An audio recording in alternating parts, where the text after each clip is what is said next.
All right, welcome everybody. Thank you guys for listening. This is going to be our demonstration on HyFlex programming as a delivery approach for changing student demographics and demands. We are from Southeast Missouri State University. Just to kind of introduce everybody, my name is Abby Rissler. I am the online instructional coordinator from Southeast Online. Our presenters today, we have Dr. Brooke Hildebrand Clubs, who is the assistant professor for program coordinating for the MA Higher Education program. We also have Dr. Sarah Dietrich, who is an associate professor for the English department and is also the graduate coordinator for the MA TESOL program. We also have Dr. Chelsea McNeely, who is the director for Southeast Online and Early College programs. I'll be kind of leading you guys through today, and we'll be looking at some differences in programs in HyFlex programming at Southeast. So if Chelsea'd like to take it away, we'll kind of introduce what HyFlex programming looks like at Southeast. Yeah, thanks, Abby. So when we think back to COVID and as the situation was evolving, some have now described that period of time in the teaching and learning space as panic-gaji. And a lot of you can probably relate to that idea that we were experiencing a lot of panic in that time when we were evolving and adapting what we were doing in the midst of the COVID-19 pandemic. Coming out of that period of panic, there have been lots of great new innovations that have helped really impact the way that we look at teaching and learning. And one innovation that we've adopted at Southeast Missouri State as a result of that period of panic-gaji is HyFlex. So here are the different outcomes that we're going to cover with you today. We are really going to be focusing on how our institution has evolved from delivering HyFlex courses to HyFlex programs, some of the opportunities and some of the different challenges we've faced. We're going to talk about how delivering courses was different than actually moving programs to a fully HyFlex format. And then really the impetus for us doing this was to make sure that our unique student population needs were met and that we could really provide these robust teaching and learning spaces. So we're going to focus on the students at the heart of the conversation and how their needs and how the changing demographics of our students have really precipitated our desire to move into a more HyFlex teaching and learning space. So Dr. Clubs, if we could start with you just to outline your program and what your student demographic looks like a little bit. Sure. So this is the Master of Arts in Higher Education Administration. These are students who want to be student affairs professionals working in residence life, financial aid, advising, all of those different jobs on campus. And we have a 36-hour program. It's aligned with the Council for the Advancement of Standards in Higher Education's guidelines for master's preparation programs in student affairs. And we have a pretty diverse student population. We have traditional students who discovered student affairs in undergrad because you don't really know about it until you go to college. We have current university staff, people who are already working at Southeast. I have student athletes many times who have another year of eligibility and they finished their undergraduate degree, and so they're looking for a master's program that they had never possibly considered before. And then I also have a large population of international students who are continuing their studies in the US by choosing this master's program. So TESOL, just for those of you who are not quite sure what that means, is teaching English to speakers of other languages. And so our program prepares people who have been or are and are going to be English teachers in the United States and all over the world. And we have a mix of students. Some of them are full-time students. Many of them are part-time students because they're working full-time in addition to pursuing their degree. We have students from the United States and also students from other countries. And we have students who are in Cape Girardeau, which is where Southeast Missouri State is. And we have students who are all over the United States and all over the world. So we both have a handful of US students, a number of international students in Missouri, and then a handful of international students and US students outside of the United States, and then students all over the United States. Okay, for the next question, looking a little bit at why you chose HyFlex for a program. So I'm excited to answer this question because I had taught one of my courses. I previously worked in communication studies and modern languages and taught health communication and intercultural communication along with public speaking. And I wanted to see how it would go to have my health communication class and my intercultural communication class be HyFlex. I had taught both of them completely face-to-face, and I had taught them blended, and I had also taught them completely online. And so I thought it was a great opportunity to try out HyFlex. What I learned from that experience, because during COVID with my public speaking students who were mostly freshmen, we did something where we had half of them in class and half of them on Zoom.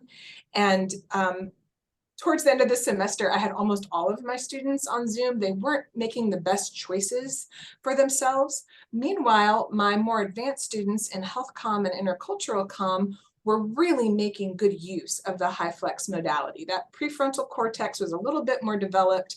They were using it in wise ways.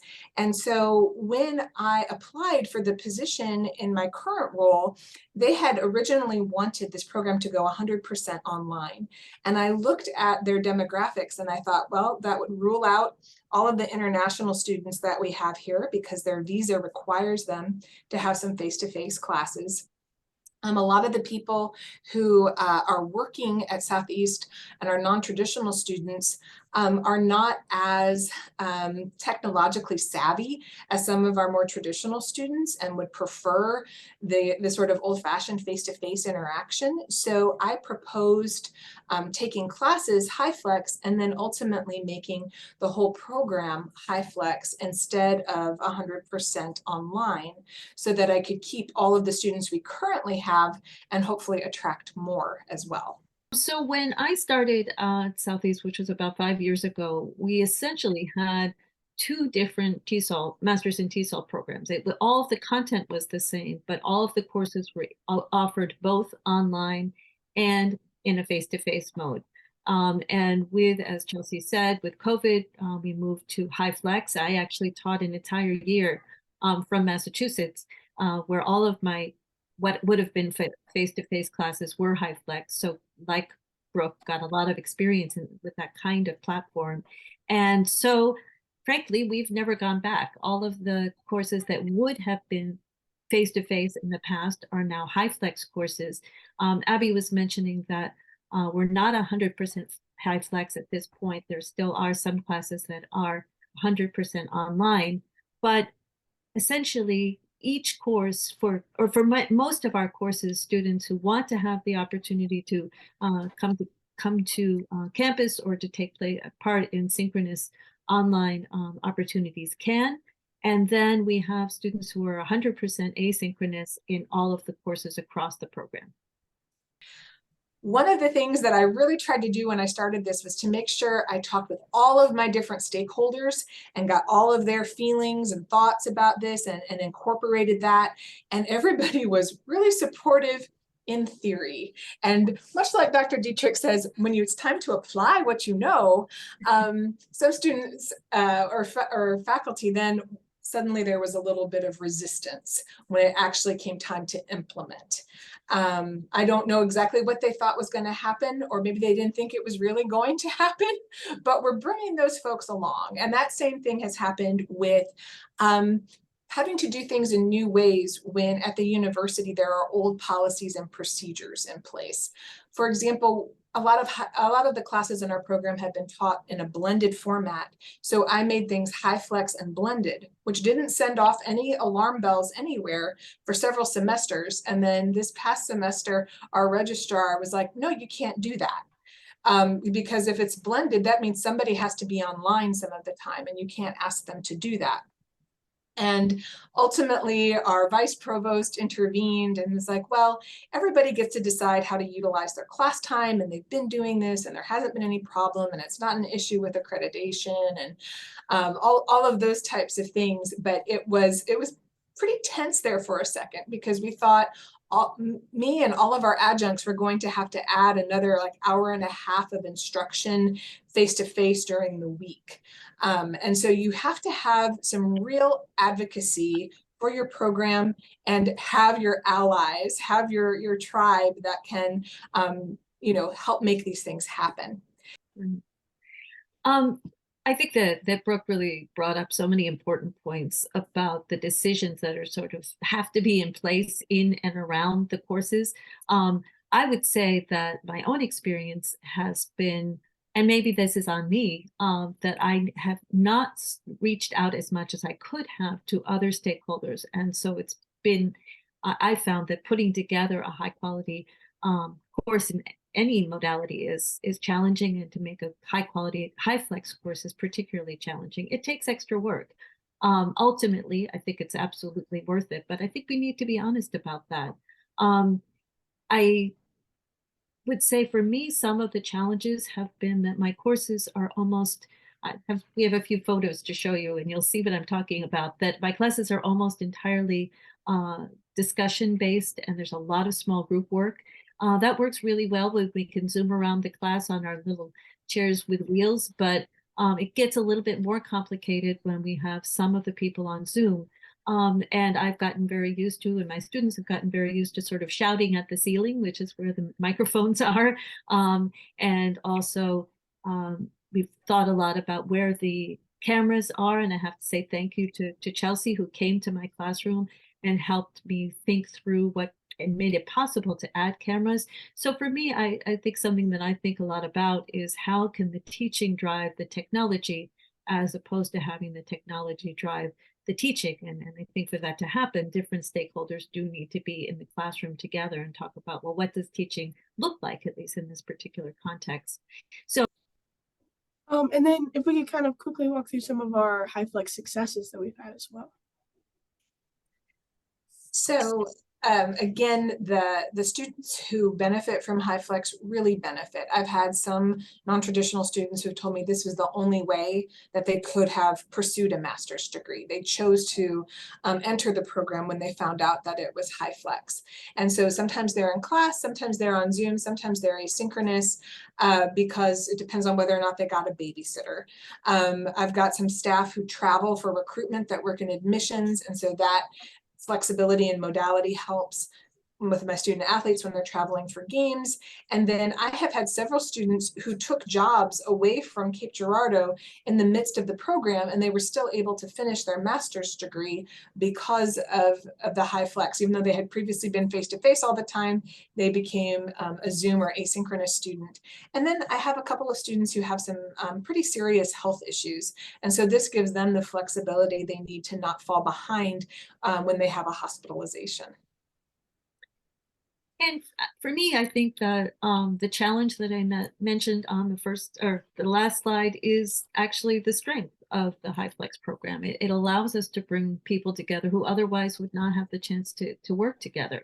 As I've mentioned, often the students who are in the in-person synchronous session will be from a huge number of countries, which is really exciting, but not usually students who are born in the United States. So we've had students who have Zoomed in for every class from Wisconsin and the other parts of the United States, other parts of the world.